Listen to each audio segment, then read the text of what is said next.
Muitíssimo obrigado, Geraldo Lemos Neto, que veio do belíssimo estado de Minas Gerais, aqui para prestigiar esse evento histórico, emblemático, que o Senado Federal está tendo a coragem de realizar. Eu queria já imediatamente passar a palavra para o senhor Tiago Tiquete, que é conferencista, assessor governamental e presidente da Comissão Brasileira de Ufólogos. Seja muito bem-vindo aqui à casa. Enquanto ele toma ali a posição, eu quero também já aqui agradecer a presença aqui da senhora Jane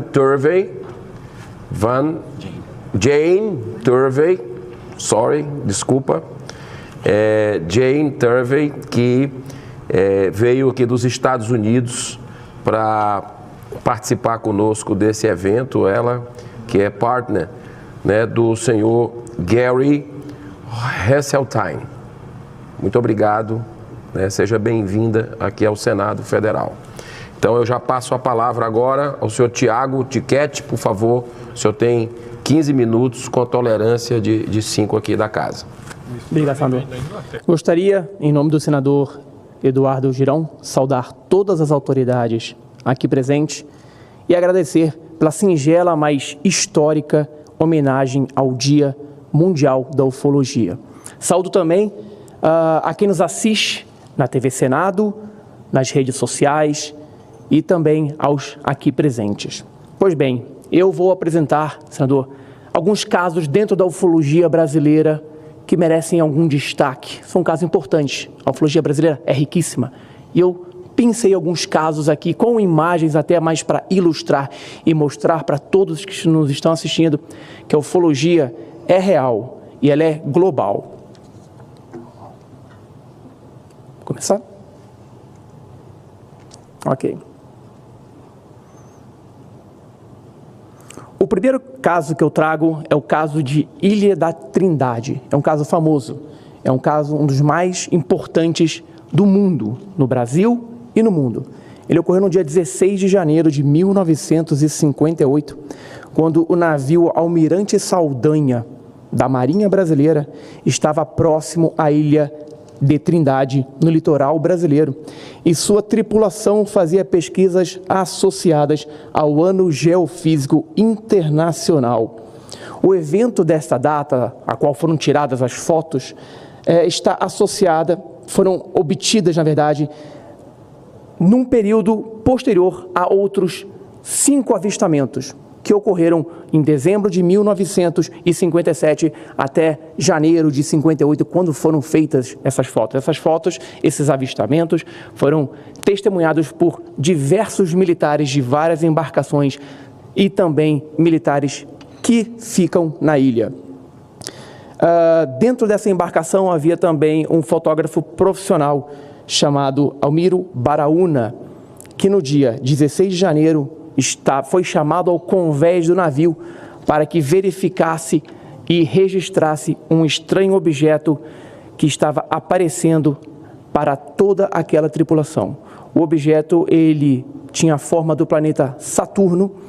Ele chegou do oceano, sobrevoou a ilha, em cima do ponto mais alto da ilha, fez uma volta e desapareceu. Foram feitas 4 fotos por Almiro Baraúna. Essas fotos hoje em dia estão disponíveis em muitos sites na internet, estão disponíveis no Arquivo Nacional de Brasília, que congrega vários documentos, e também em vários sites internacionais. Essas fotos já tentaram de todas as formas desqualificá-las, tentaram explicá-las, mas ninguém até o momento teve o êxito. E não digo nem que é para o mal da ufologia. Eu acho que a ufologia ela deve ser baseada em pesquisa, uma vez que qualquer caso, sendo clássico ou não, seja explicado, é para o bem da ufologia, da pesquisa ufológica. Aqui a gente defende a verdade, a pesquisa científica dos fatos. Essas fotos, inclusive, foram pesquisadas pelo Pentágono, que queria comparar ao que eles estavam tendo de avistamentos também nos Estados Unidos. E segundo os jornais da época, essas fotos foram enviadas aos Estados Unidos e foram analisadas também. Um inquérito aprovado pela Câmara dos Deputados no dia 27 de fevereiro de 1958, de autoria do então deputado Sérgio Magalhães, solicitava que a Marinha Brasileira explicasse os fatos relacionados ao incidente. Em resposta a essa solicitação, o deputado teve acesso a um documento confidencial da Marinha, onde era confirmado todo o episódio, inclusive acrescentando novos dados. O deputado chegou a ir a um programa de TV antigo com o inquérito em mãos. Ele mostrou a capa do inquérito, mas não podia divulgá-lo. E esse inquérito até hoje, e é um pedido da nossa campanha UFO Liberdade de Informação já, que esse inquérito seja divulgado ao público. Até hoje ele permanece sem divulgação. Um outro caso muito interessante é o caso de Ubatuba, onde em setembro de 1957, vários banhistas observaram um disco voador, literalmente, se aproximar da praia de Toninhas, em Ubatuba.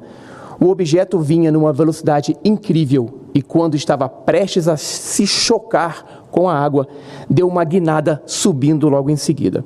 Foi quando ele explodiu em chamas e fragmentos sobre o mar, próximo aos banhistas.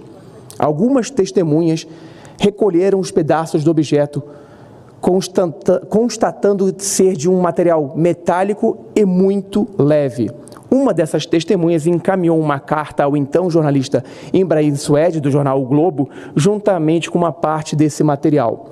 3 amostras chegaram às mãos do ufólogo Olavo Fontes, que as encaminhou para as análises. As primeiras análises foram feitas no Departamento Nacional de Produção Mineral do Ministério da Agricultura, sob responsabilidade de Luísa Maria Barbosa.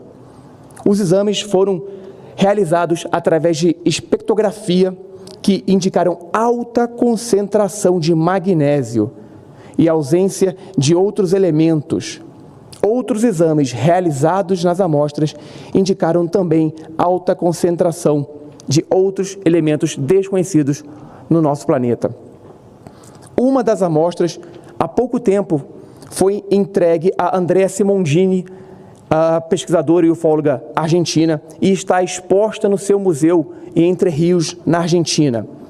O cientista e pesquisador também Jacques Vallée, em recente visita à Argentina, levou uma dessas amostras para análise.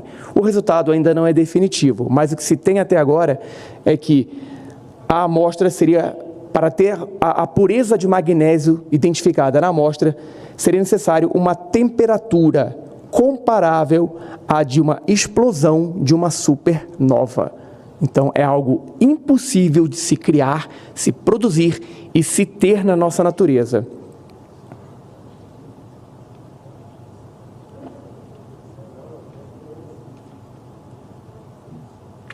O próximo caso eu trago até em homenagem ao Jevaer, eu também senador, o dia que Curitiba foi literalmente invadida por discos voadores. Isso aconteceu no dia 14 de dezembro de 1954, quando 3 discos voadores, e essa é a foto que está em destaque, sobrevoaram a cidade por várias horas, chegando a se aproximar de prédios no centro da capital, assustando a população. Lojas da região fecharam suas portas em pleno movimento natalino, porque os clientes saíram e todos queriam ver o espetáculo que estava acontecendo. Tudo começou por volta das 11 horas da manhã, quando 3 pontos brilhantes surgiram no céu sobre Curitiba, por volta do meio-dia. Esses 3 objetos diminuíram a sua altitude, sendo observados em vários pontos da cidade. Por volta de 1 da tarde, haviam pessoas em toda a cidade testemunhando o fato. De repente, esses dois desses 3 objetos desapareceu, ficando somente um terceiro, que se aproximou ainda mais. Foi quando foi tirada essa foto em destaque da apresentação. Devido à grande movimentação de objetos e também à apreensão da população, os jornais começaram a sair das ruas, tirando fotos, fazendo reportagens e entrevistando essas testemunhas. E dizem os jornais da época que a Força Aérea Brasileira mandou decolar aviões para interceptar. O que as testemunhas viram foram um avião, sim, um bimotor, que fazia imagens da cidade para cartografia, que afirmou em relato que não viu o objeto, mas esses objetos foram registrados pelas câmeras de fotógrafos em Curitiba. Um outro caso muito interessante da nossa casuística brasileira ufológica ocorreu em Lins, que foi um contato entre uma senhora e um ser supostamente extraterrestre. Esse caso aconteceu na madrugada do dia 25 de agosto de 1968, no sanatório Serafim Ferreira, em Lins, em São Paulo. Ele foi investigado pelo CIOANE, que o Javer aqui já explicou, que era o Sistema de Investigação de Objetos Aéreos Não Identificados, na época, órgão da FAB destinado à pesquisa ufológica. A principal protagonista do caso, a dona Maria José Sintra, revelou que por volta das 5 horas da manhã do dia 25, ela se levantou, como é de costume, e ouviu estalos do lado de fora do sanatório. E nisso viu o vulto de uma mulher. Ela foi até a porta e viu que a mulher lhe trouxe uma jarra de um recipiente, possivelmente para colocar água, diferente do que ela tinha visto, uma jarra, mas era diferente do que ela tinha visto. Tinha 20 centímetros mais ou menos de altura, esse recipiente, e essa senhora começou a comunicar com ela num dialeto, num idioma que era desconhecido. Ela então entendeu que era para pegar água, pegou água e entregou para essa visitante, e também encheu um copo d'água e entregou para essa visitante, que bebeu. Ao ir embora, essa visitante tomou um caminho que era de um muro do sanatório e não o caminho de saída. De repente, a dona Maria José, ela viu uma luz muito grande surgir e, de repente, um objeto em forma cilíndrica, semicilíndrica, apareceu. O ser foi em direção a esse objeto, entrou nele como se estivesse atravessando uma porta, uma parede, e desapareceu. Ficaram registrados no local marcas de onde o objeto estava, essas são marcas, essas fotos são oficiais do CIOANE, ficaram registradas no local e o caso foi investigado. Não houve conclusão até hoje do que seria esse ser, que era um ser loiro com vestimentas azuis, vestidos azuis e uma touca, um véu na cabeça azul também. Até hoje não houve explicação para o que ocorreu. Um outro caso muito interessante e com destaque é o caso VASP. Foi quando o piloto, compreenda, o Carlos Alberto Góes de Brito, engenheiro de voo Francisco Cesarino, eles observaram a bordo do avião da VASP, que vinha de Fortaleza para Brasília, um objeto voador não identificado que perseguiu, acompanhou o avião praticamente todo o trajeto. Era madrugada e a todo momento o comandante Brito tentava entrava em contato com a torre de controle, pedindo informações se havia algum tráfego aéreo na região. Nenhuma vez, em nenhum desses contatos, antes de se aproximar do pouso em Brasília, o radar detectou esse objeto, mas eles estavam vendo. Quando, ao se aproximar de Brasília para pouso, no procedimento de pouso, o comandante Brito perguntou mais uma vez ao Sindacta se havia alguma aeronave na região que também estivesse vendo esse objeto. Para sua surpresa, uma aeronave da Aerolíneas Argentinas e uma da Transbrasil estavam vendo o objeto também. E dessa vez, o radar do Sindacta também estava detectando o objeto. Era um objeto de um brilho puro, um brilho forte, sólido, que acompanhou o objeto. Recentemente, alguns anos atrás, surgiram algumas fotos do que seria esse objeto.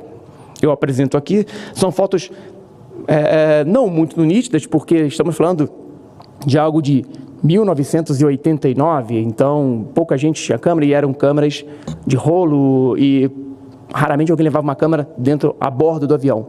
Mas seriam essas fotos que teriam sido feitas. Nesse detalhe dessas 3 fotos a gente vê a asa do avião com a luz de identificação e acima o que seria esse objeto próximo às nuvens.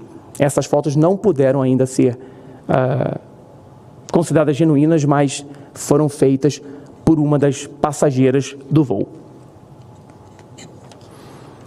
Este caso também é um caso interessante, temos aqui companheiros da aeronáutica, a qual eu tenho um grande prazer, porque meu pai foi piloto da aeronáutica, tenente-coronel Tiquete da aeronáutica, meu sogro foi coronel da aeronáutica também, eu estou entre os militares, eu me sinto muito bem.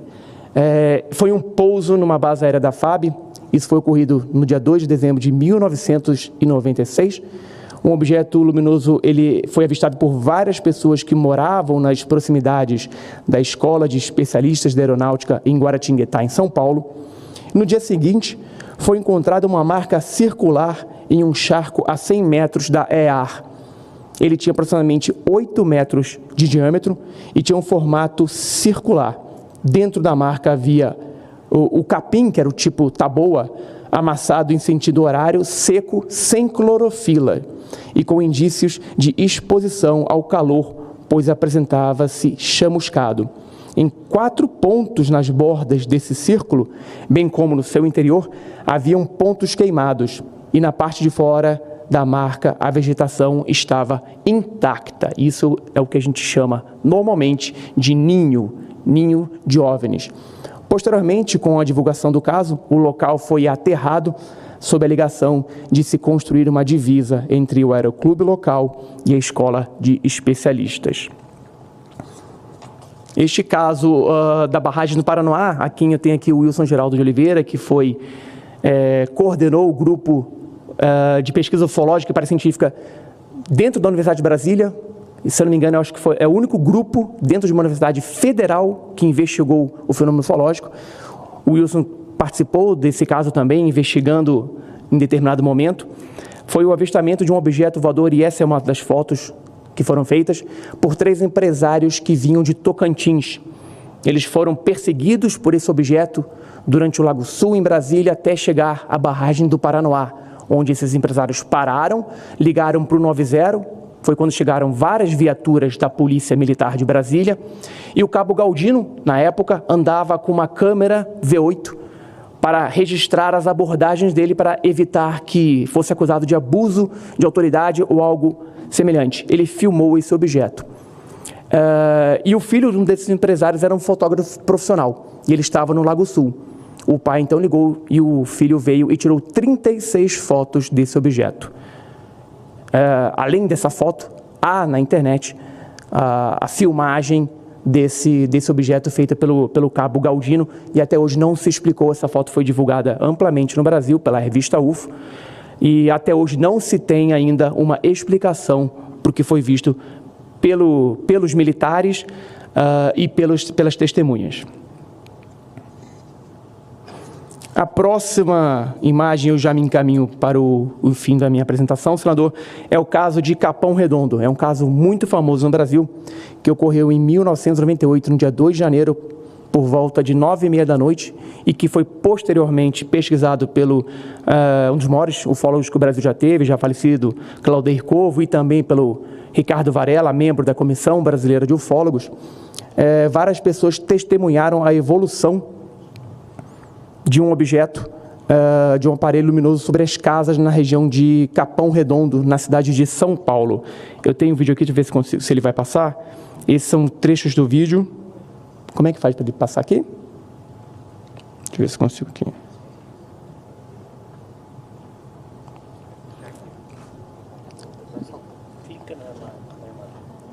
Ali, ele vai conseguir, pronto. Essa imagem que foi feita são imagens veiculadas em vários locais, em várias redes, em várias emissoras. Era um objeto esférico com aproximadamente 20 centímetros de diâmetro e era quase tão brilhante quanto uma lâmpada de iluminação pública. Esse objeto realizou movimentos rápidos de descida e subida sobre os telhados das casas da região, não havendo qualquer ruído vindo dele. Estamos falando de algo que foi visto em 1998. Nós não tínhamos drones, nós não tínhamos satélites Starlink. É um objeto que fez rasante sobre casas, rasante sobre automóveis, passou entre fios de postes de eletricidade e ninguém até hoje conseguiu identificar.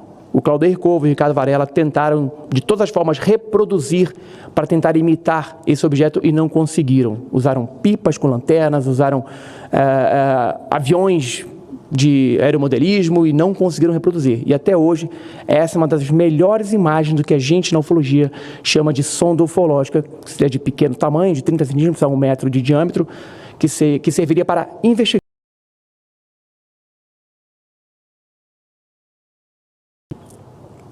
O último caso que eu trago para vocês foi um caso que eu recebi em 2015, que é uma sequência de fotos tiradas aqui em Brasília, que mostra um objeto não identificado próximo ao início da noite do dia 27 de setembro de 2015.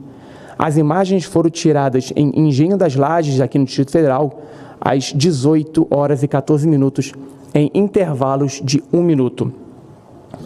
De acordo com as testemunhas, o engenheiro civil, o objeto era brilhante e mudou várias vezes de direção, girando como se fosse um satélite e tendo aquela aceleração e desaceleração instantânea. Também algo muito difícil de praticamente impossível de qualquer avião, qualquer helicóptero convencional fazer. E não era um drone, segundo a testemunha, porque ele emitia outras luzes e raios direcionados ao solo. Esse foi o último caso que nós tivemos registros aqui em Brasília com fotos e imagens que nós pudemos apresentar. E com isso, eu encerro a minha apresentação, mais uma vez agradecendo o espaço aqui no Senado Federal, a nossa casa, e levando em conta que esse é um momento histórico para a ufologia nacional e internacional. Senador, muito obrigado. Muitíssimo obrigado. Nós que agradecemos a sua presença aqui, Tiago Tiquete, que é conferencista, assessor governamental e presidente da Comissão Brasileira de Ufólogos, a CBU. Eu quero fazer uma retificação aqui. A senhora Jane Turvey, que não veio dos Estados Unidos, da Inglaterra, né? Então está aqui presente, né, acompanhando o nosso conferencista daqui a pouco, que veio também do exterior, que é o senhor Gary Heseltine, que é detetive aposentado da polícia inglesa. Vocês que são da terra do dramaturgo William Shakespeare, que tem uma frase que dizia uma coisa muito interessante: há mais mistérios entre o céu e a terra do que imagina a nossa vã filosofia, né? E nós estamos aqui numa data muito especial sob todos os aspectos. Daqui a pouco eu falo outro dado que acabou de sair na mídia internacional, né? Que é a questão da Corte Suprema, é outro assunto, mas a Corte Suprema americana, depois de 49 anos, revogando a lei de aborto nos Estados Unidos, era algo assim inimaginável há pouco tempo, mas a ciência foi evoluindo e teve essa reversão histórica, e eu quero dar os parabéns ao povo americano. Eu já tive lá nos Estados Unidos várias vezes com a minha família. A Márcia, minha esposa, está aqui presente, e nós fomos a March for Life, lá nos Estados Unidos, quase 1 milhão de pessoas embaixo de neve todos os anos.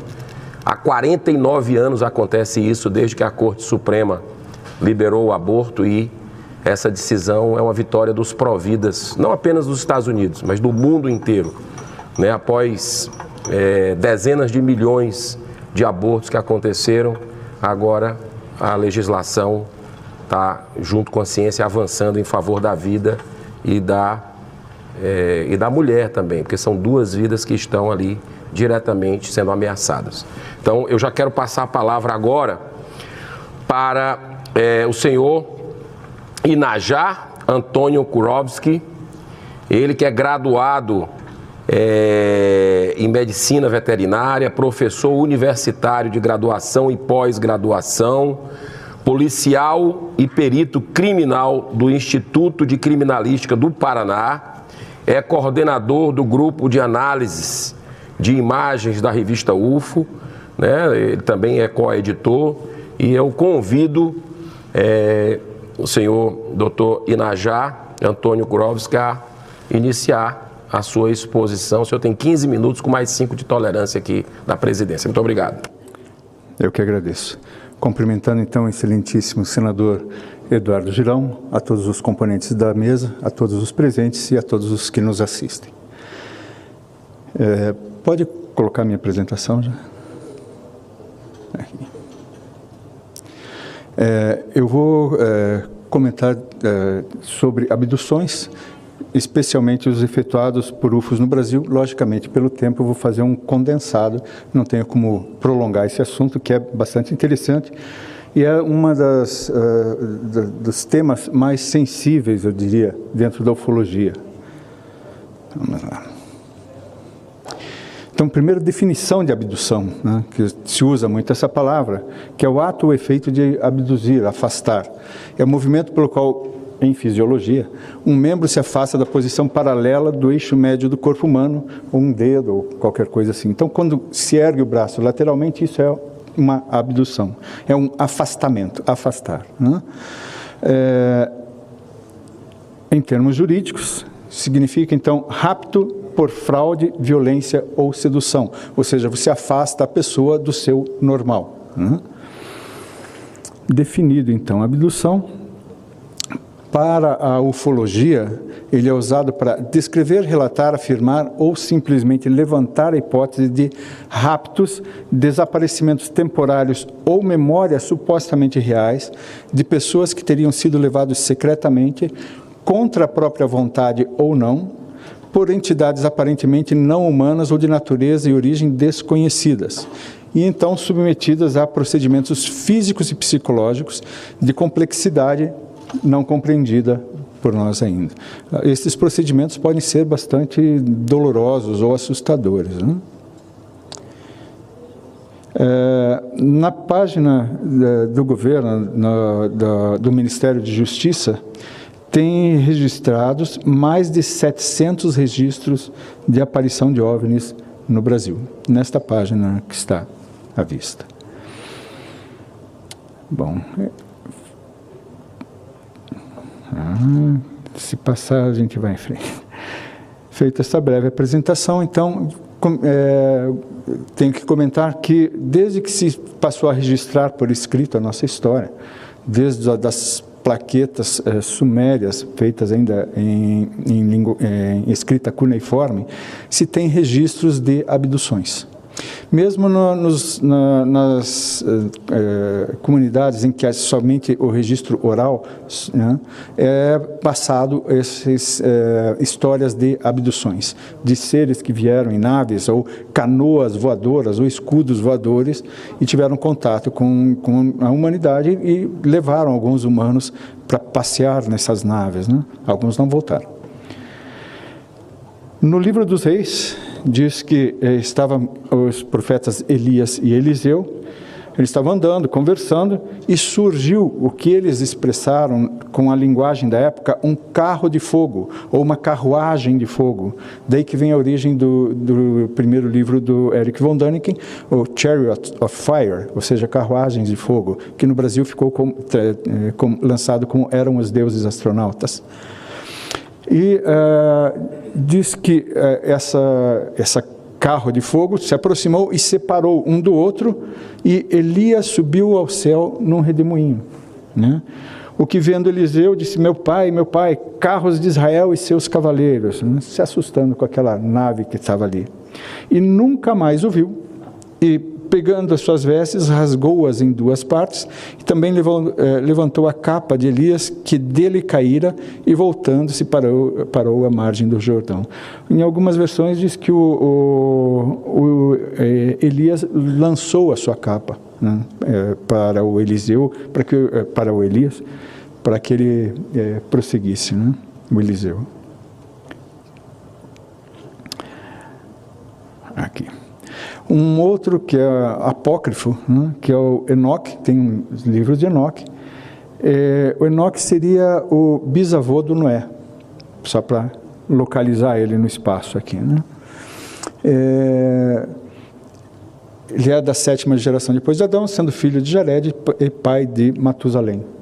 Nessa época, a gente vê nos relatos bíblicos que as pessoas viveriam mais de um século, 2, 3 séculos, né? Matusalém é um dos mais famosos pela sua longevidade. Bom, no capítulo 13 desse livro de Enoque, ele revela alguns detalhes de uma viagem espacial feita por ele. Diz: estava eu envolto em nuvens e névoa espessa, contemplando com inquietude o movimento dos astros e relâmpagos, enquanto ventos favoráveis elevavam minhas asas e aceleravam o meu curso. Fui levado até o céu e rapidamente alcancei um muro construído de pedras e cristal. Chamas móveis envolviam seus contornos.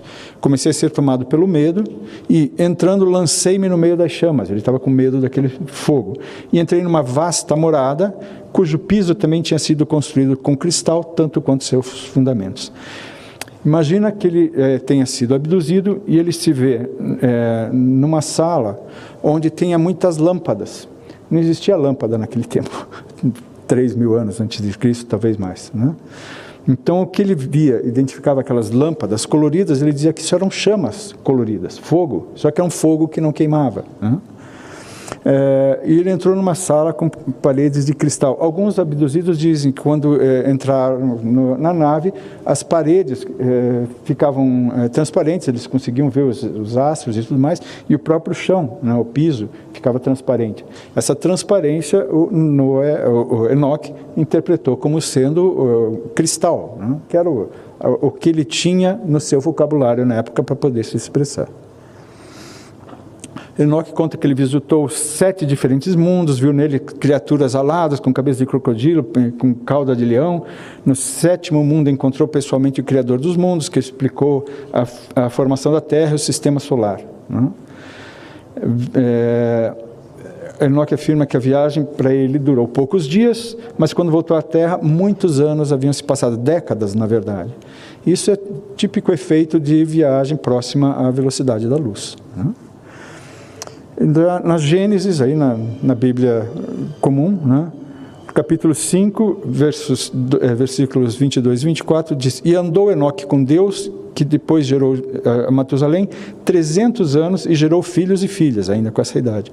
E foram todos os dias de Enoque 365, e andou Enoque com Deus, e não apareceu mais, porquanto Deus para si o tomou. Ou seja, ele foi levado, voltou com grande sabedoria, passou os seus ensinamentos e foi novamente abduzido, mas dessa vez não retornou. Então, Enoque, para nós aqui, nunca morreu, ele foi levado, né? Aqui,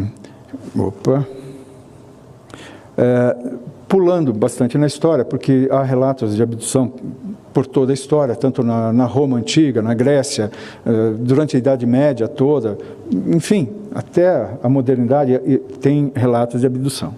Um que eu acho curioso, aconteceu no Brasil no século XVI, em 1558, tinha alguns índios da tribo Temiminós que ajudaram os portugueses a combater os franceses naquela época. E um deles era o índio Araribóia, um cacique. E ele tinha um irmão chamado Manemuaçu, que depois foi batizado na cerimônia do seu casamento e passou a se chamar Sebastião de Lemos. E ele foi, pelo relato, né, que ele diz, que ele teria sido abduzido em fevereiro, foi bastante maltratado durante essa abdução, foi abandonado num manguezal distante, mais de dezenas de quilômetros do ponto onde ele foi abduzido. Ele, quando deu por si, ele estava muito aturdido, muito confuso, e foi conversar lá com os padres, né, e os padres disseram que ele estava endemoniado, né, porque ele contava o relato de que seres que, pela descrição que ele deu, seriam demônios, que o levaram e fizeram muito mal a ele, maltrataram, ou seja, aquelas experiências que a gente já viu em diversos relatos de abdução. Ele foi levado em fevereiro e faleceu em 2 de abril daquele ano. O padre Antônio de Sá, numa carta de 13 de julho de 1559, faz um relato pormenorizado de todo esse desaparecimento e reaparecimento do Manemaçu, que levou, se não me engano, 11 dias desaparecido, né? A tribo toda já tinha dado ele por morto, né, pelo seu desaparecimento.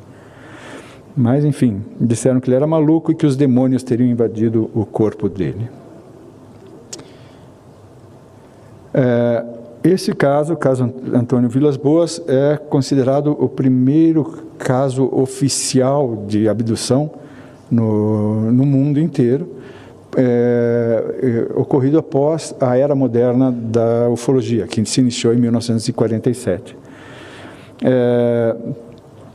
O Antônio Vilas Boas morava com o irmão, estava se preparando para dormir, e eles viram uma forte luz branca no céu, mas ele não deu muita importância, não acordou os irmãos, a luz está lá.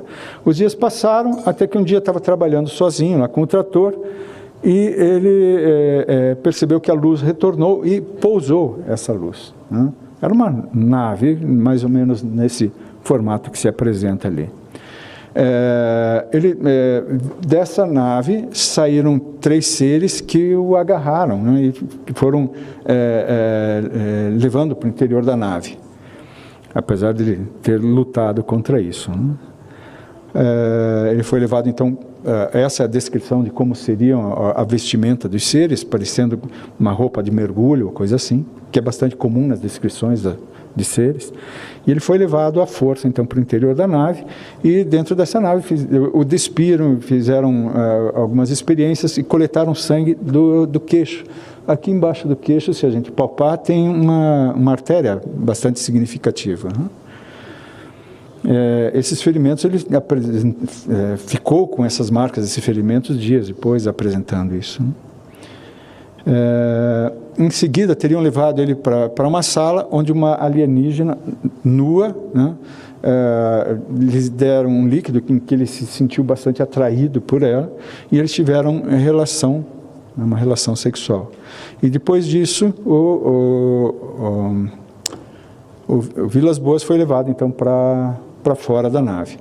Não tem muitas evidências de que tudo isso tenha ocorrido, mas as marcas no corpo e os sintomas que o Antônio apresentava eram sinais de radiação, né? Lá no meio do campo não teria como ele ter tido esse tipo de contaminação. Um outro caso, no ano seguinte, Arthur Berlet, em Sarandi. Tem Sarandi no Paraná, mas esse é Sarandi no Rio Grande do Sul, né? Também ele foi levado e só voltou 11 dias depois também. Também o caso dele foi bastante divulgado, também tratorista, né? E ele escreveu o relato de toda essa experiência dele, em que ele teria sido levado para um planeta chamado Akart, e esse planeta estaria a 65 milhões de quilômetros da Terra. Essa distância é questionável, né? Porque 65 milhões de quilômetros é muito próximo, né? Então, talvez seja 65 anos-luz, e ele não soube explicar isso. E a viagem teria durado 38 horas. Bom, ele conta que os acartianos teriam um tipo físico semelhante aos humanos e que eles se comunicavam com ele em alemão. Na verdade, quando eles abordaram ele no campo e o convidaram para ir junto, eles tentou se comunicar em português, os extraterrestres não compreenderam, ele tentou italiano, também não compreenderam, e aí ele tentou alemão, e aí eles conseguiram se comunicar nessa língua. Então, essa comunicação com ele foi nessa linguagem. Ele descreve na obra dele como seria esse outro planeta, as cidades, a organização das cidades, as pessoas se deslocariam numa nave, vamos dizer, mais ou menos semelhante com a dos Jetsons, porque elas se encaixavam, tinham os prédios e esse objeto voador se encaixava no andar em que a pessoa morava. Ela descia já dentro do seu apartamento. Enfim, ele explana vários detalhes aí, mas infelizmente aqui não vai ser possível comentar tudo isso. E tem esse outro caso, que é o caso João Caiana, ocorrido em setembro de 2000. Como eu disse, esses casos vêm ocorrendo ano a ano, estão ocorrendo abduções, né?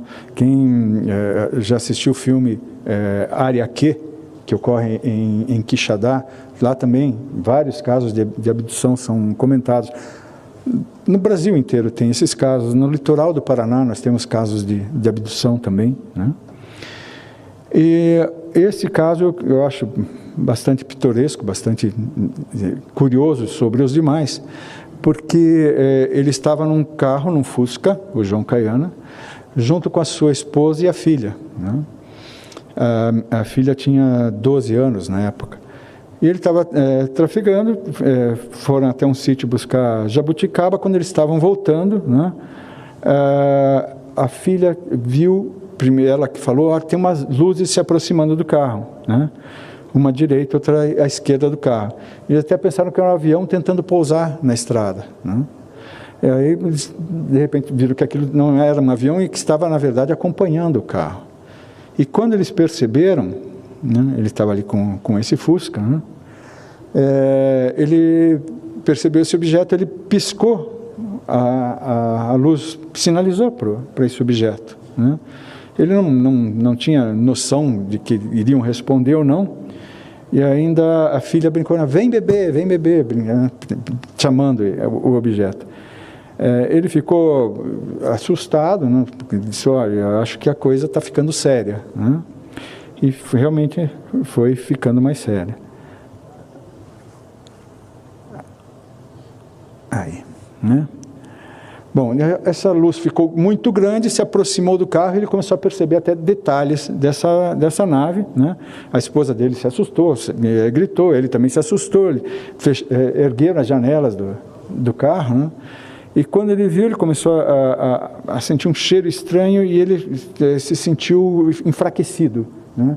A filha dele desmaiou e o carro ainda em deslocamento, quando ele viu que tinha na estrada alguma coisa chamada mata-burro, que é para evitar que os animais passem. É um espaço com grade no chão, que o animal vê aquele buraco e tem medo de pôr a pata, então não passa. Isso se chama mata-burro.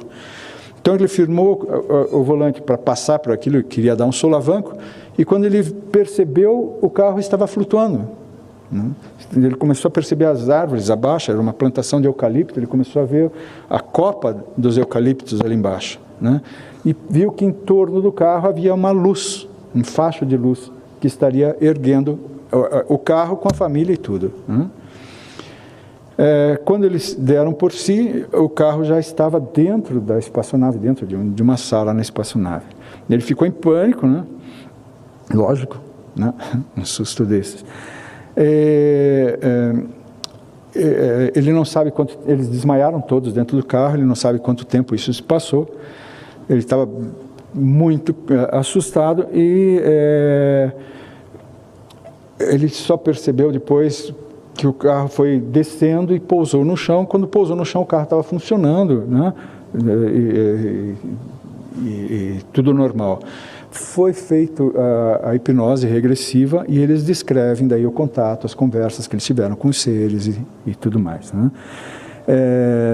Eles saíram, no que pousou, eles estavam tão assustados, ele foi direto para o hospital para ver se ninguém teria algum problema maior, e todos os três, inclusive a menina de 12 anos, estavam com a pressão de 14/9. Outros relatos, como o Antônio Tasca e outros, também tiveram a pressão elevada, né, quando foram examinados posteriormente, né? Acho que seria isto. Falei em pouco tempo. Era o que continha. Muito obrigado. Muito bem, muito obrigado.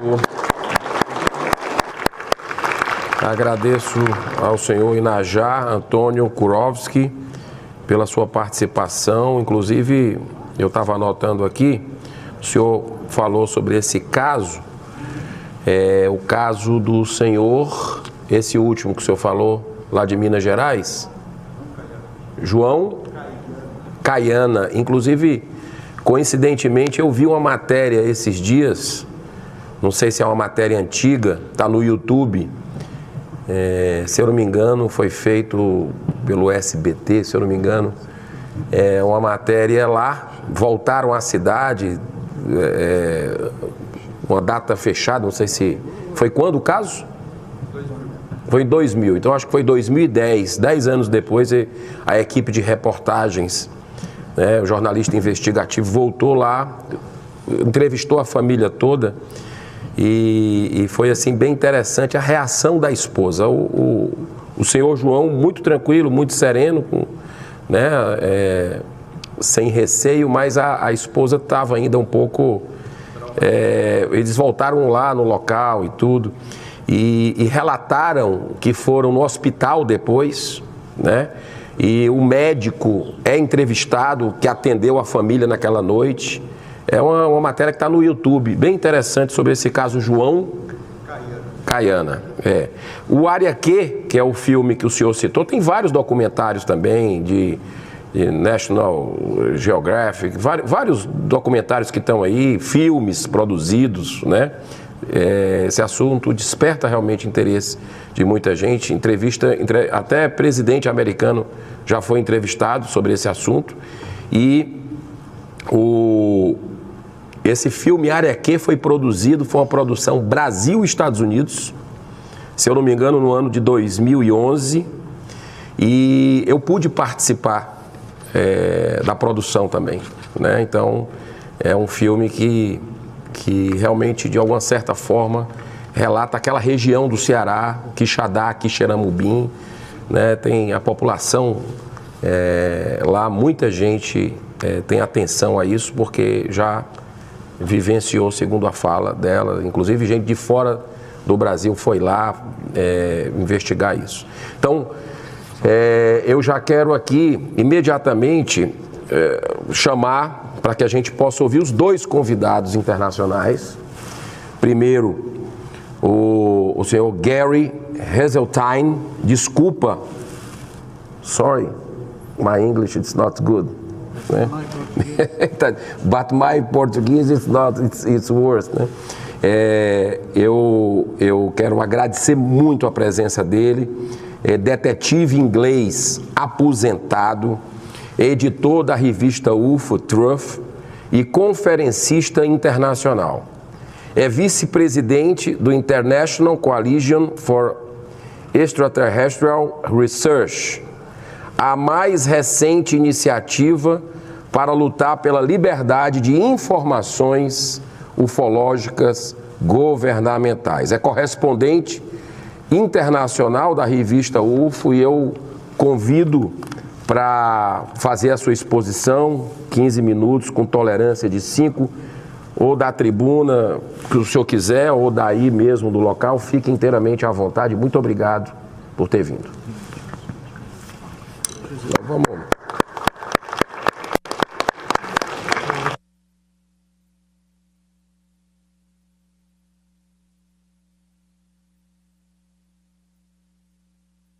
Hello. Olá. Welcome. Let's interact. Bem-vindos. Vamos interagir agora. Prestem atenção, esta será uma apresentação de 30 minutos que será feita em 20, então vou precisar dos seus olhos e ouvidos para ouvir comigo. Coloquem seus fones e ouçam, essas informações são importantes.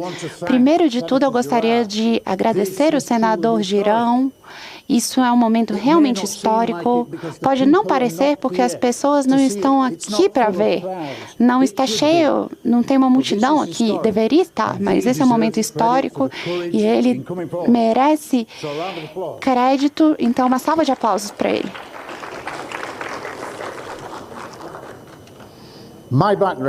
E o meu histórico, eu passei 30 anos como um policial na polícia militar e eu só posso olhar para esse tema com olhos que buscam evidências. Eu fui detetive por 19 anos. Eu trabalhei em várias investigações, inclusive estupro, assassinato. Eu sei o que é uma evidência e o que seria permissível em um tribunal. E temos tantas evidências para esse tema, que é um crime, isso não ter sido divulgado para o povo até agora. E eventos como esse tornarão isso cada vez mais possível. Mentiram para vocês por 75 anos, por muitos governos em todo o mundo. Então agora vamos começar.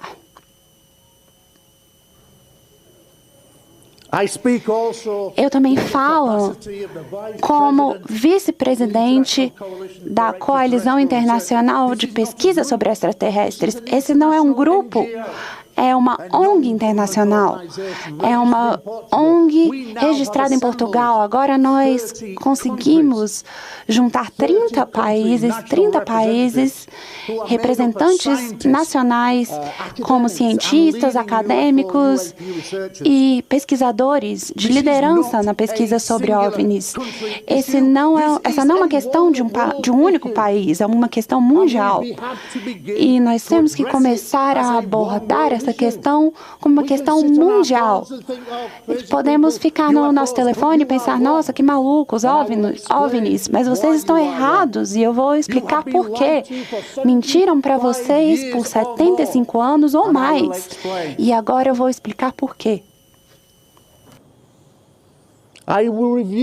Eu vou revisar só alguns casos globais que mostram como isso é real. E o primeiro caso sobre o qual eu quero falar começa em 1942. 1942. É sério?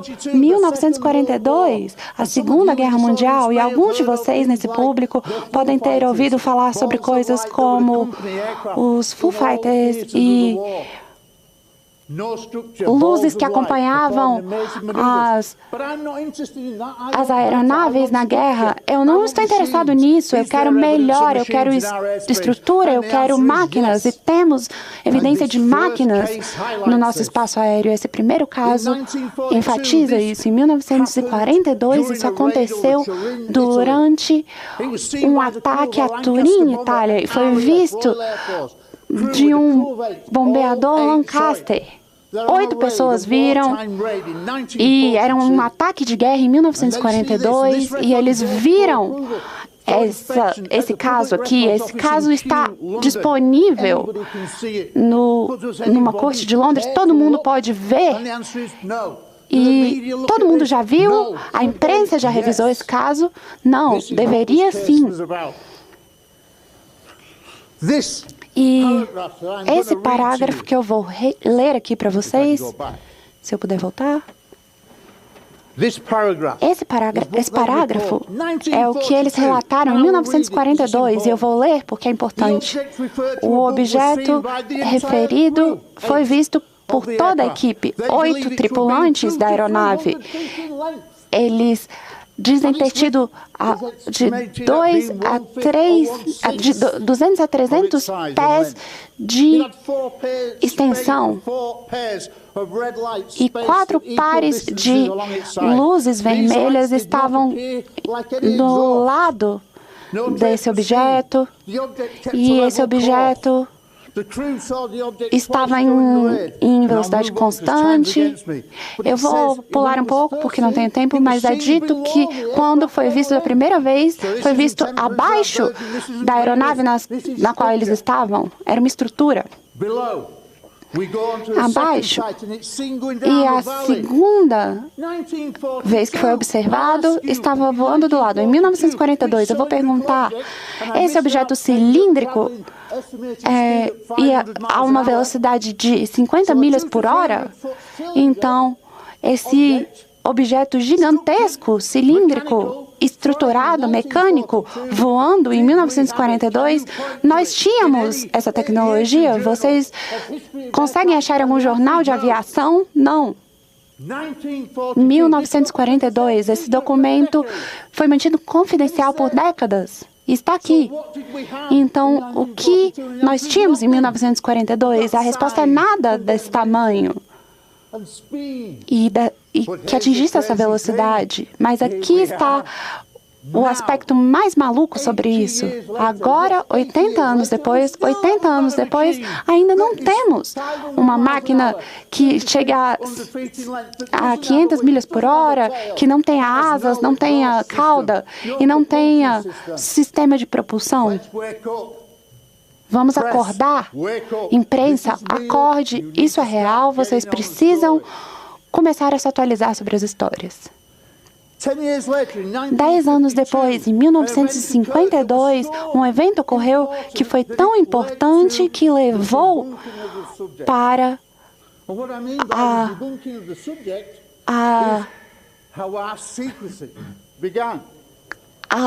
que as pessoas começaram a esconder coisas sobre esse tema e a ridicularizar esse tema.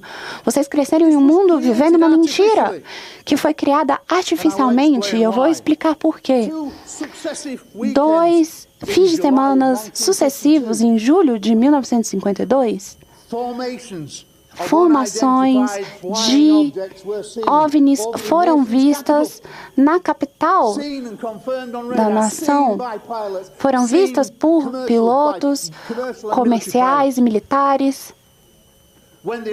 E quando os objetos estavam no radar, os natais iam em direção aos objetos e quando conseguiam chegar perto, os objetos desapareciam. Quando os aviões se afastavam, eles voltavam.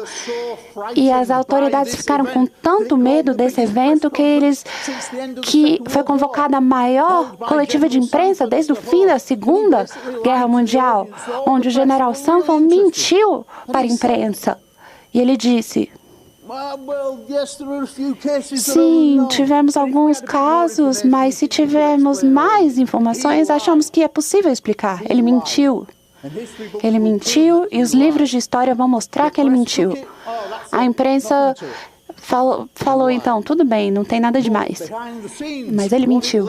E atrás das cenas, o que aconteceu foi a era de ridicularizar esse tema.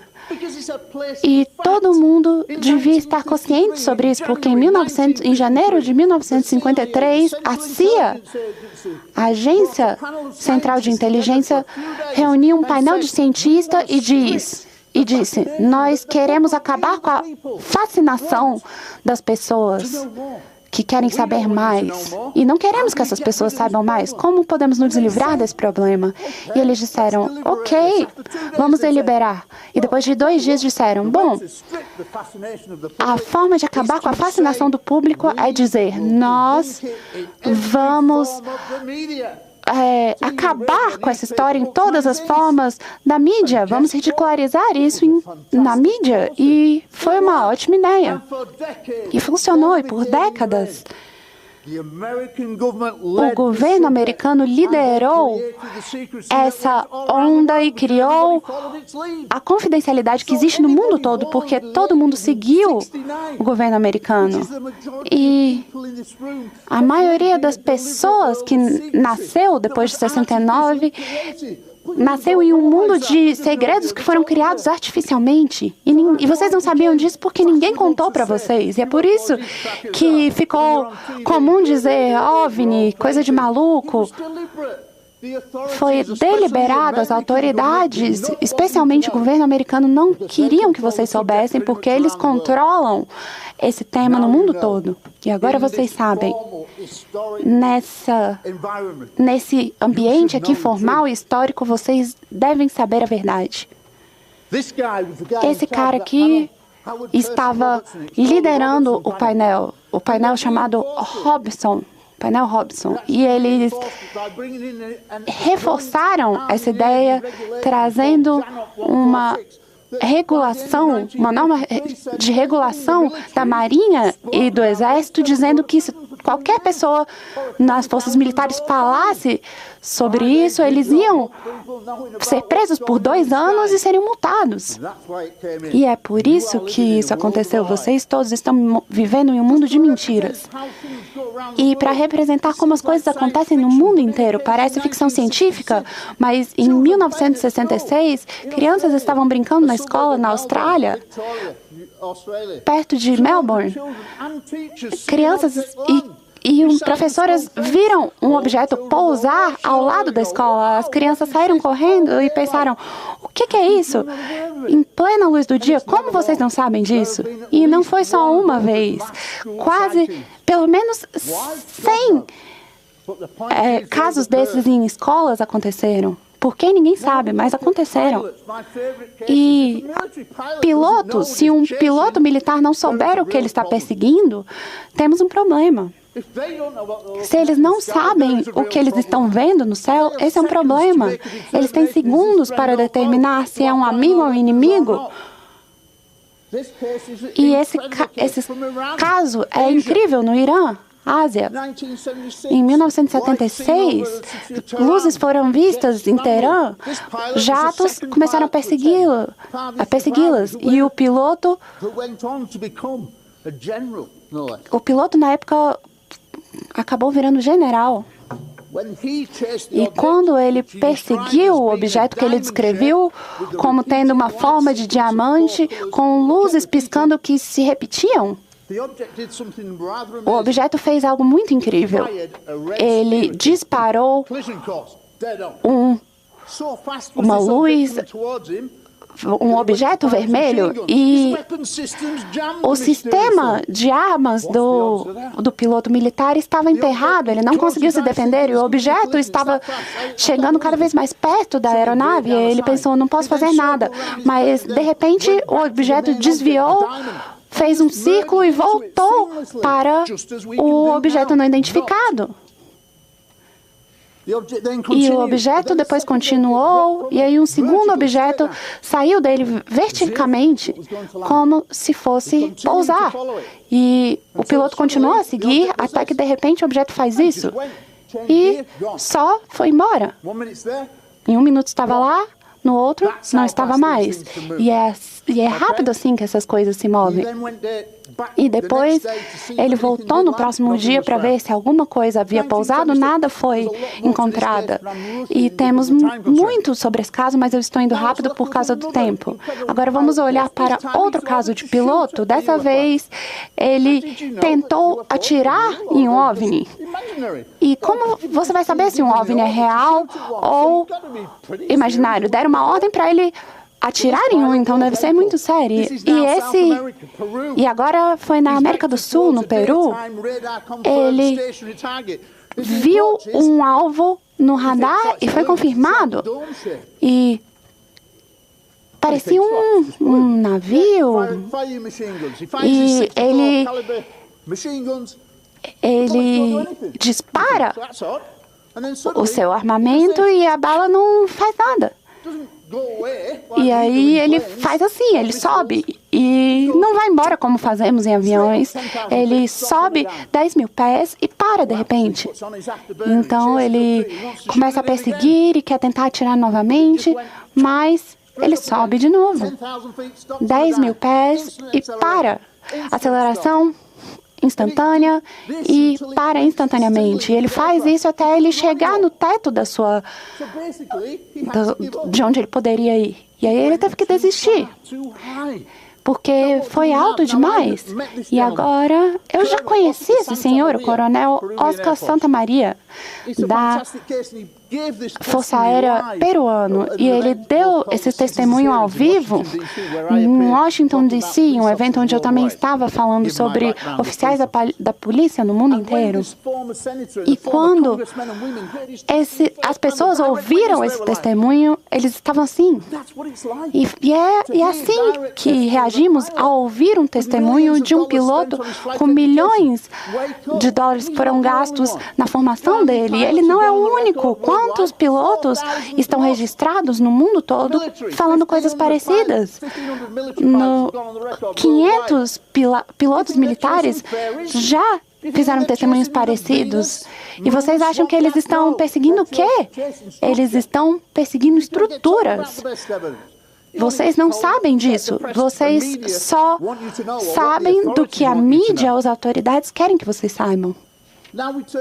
E agora, no Reino Unido, um caso que é o segundo caso mais importante de OVNIs na história. Na floresta Ramsville é um caso que eu investiguei pessoalmente pelos últimos 5 anos e teremos informações novas que serão publicadas. Bom, o caso que já foi estabelecido é que temos vários incidentes, não um dia só, as coisas ocorreram em noites repetidas, onde oficiais da Força Aérea viram objetos na base, fora da base. Era uma base nuclear. Eu já visitei 2 bases nucleares durante o meu tempo na Força Aérea e eu sei exatamente o que é feito lá. Eu fazia a mesma coisa e era uma base nuclear.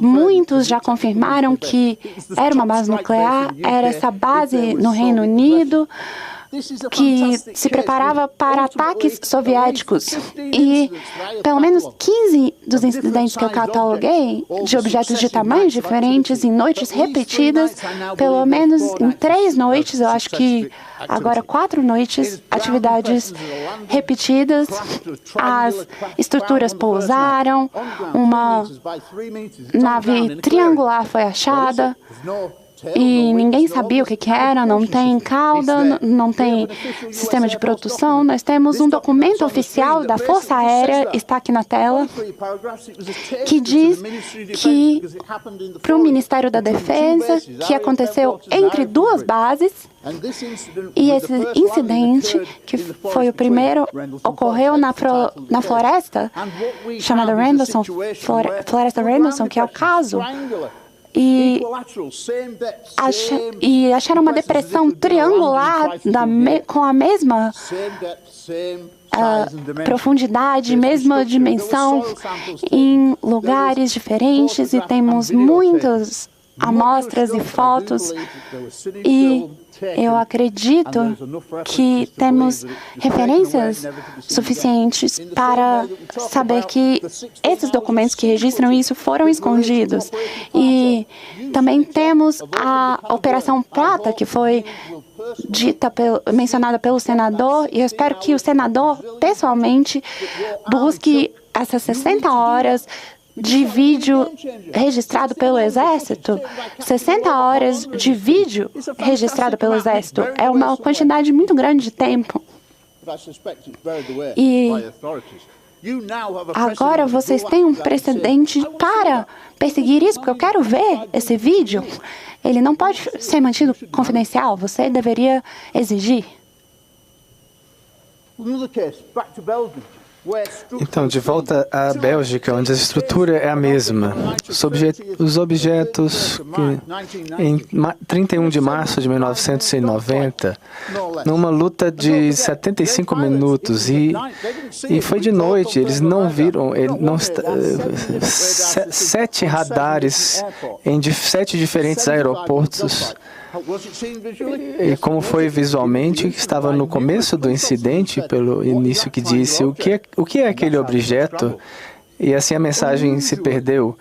E esse oficial, o general Wilson, chamou uma conferência de imprensa, que é uma coisa rara para um militar, e disse: algo está nesse aspecto, não sabemos o que... Não se trata de um avião normal, algo voador normal. Foi em 1990. O mundo viveu em estigma como resultado do painel Robertson até 2017, quando houve uma ruptura. E essa ruptura adveio pelo New York Times, que publicou um artigo, uma matéria de página inteira, que causou reverberações que ainda estamos sentindo, ondas mesmo de grande potência. Mas a melhor coisa central que veio disso tem relacionado com 3 vídeos feitos por pilotos da Marinha dos Estados Unidos voando no avião Hornet na costa leste, na costa oeste. Vocês devem ter visto os incidentes, o vídeo do TikTok, que agora está bastante famoso, mas não é algo novo. É algo que foi descrito agora, a maneira como esses objetos voam não é diferente da descrição dos anos 40, dos anos 60, é a mesma coisa. Os americanos americanos às vezes podem querer dizer que é uma coisa nova, mas não é. É uma coisa que já por muito tempo já se sabe. Mas esses vídeos mudaram o rumo dos eventos, porque você não pode voltar o gênio para dentro da garrafa, da lâmpada, né? As pessoas viram o vídeo. Então, passando sobre a água, foi autenticado pelos militares. Isso foi uma filmagem clara de aeronaves. O comandante Farrell disse, o que é isso? Não tem asas, não tem rabo, esse objeto voando de um lado para o outro. Era real. Eles tiveram que reconhecer que era algo real. E teve uma audiência no Congresso em maio desse ano e foi dito que existem tantos incidentes que nós não podemos explicar. E a tecnologia está nos permitindo perceber. Nós não podíamos fazer isso antes. E essas coisas agora estão por toda parte com as tecnologias que nós podemos simplesmente pegar e filmar. E tem uma questão de segurança aqui. E se reuniram no relatório de 2021, de junho, ou seja, 11 quase acertos com pilotos americanos que voavam em aviões milionários e não poderiam... A forma de voar era tão diferente. Então, o que eles concluíram? Ou como você quiser chamar OVNIs ou qualquer outro nome, todo mundo sabe o que um OVNI ou um UFO é. Nós vamos falar o que elas possam ser, mas alguns OVNIs são semelhantes fisicamente, como alguns pilotos explicaram. Não são adversários, não são outra coisa. Muitas gerações à frente da nossa tecnologia, são coisas que não podemos explicar. O relatório de junho disse, temos esses casos que não podemos explicar. E temos o relatório do Passports. Então, porque eu gosto de ser dramático, eu vou fazer isso para vocês. Isso é o que nós sabemos. Vou mostrar para vocês. Aceleração instantânea e para ali na frente. E sobe rapidinho. E rapidinho para baixo.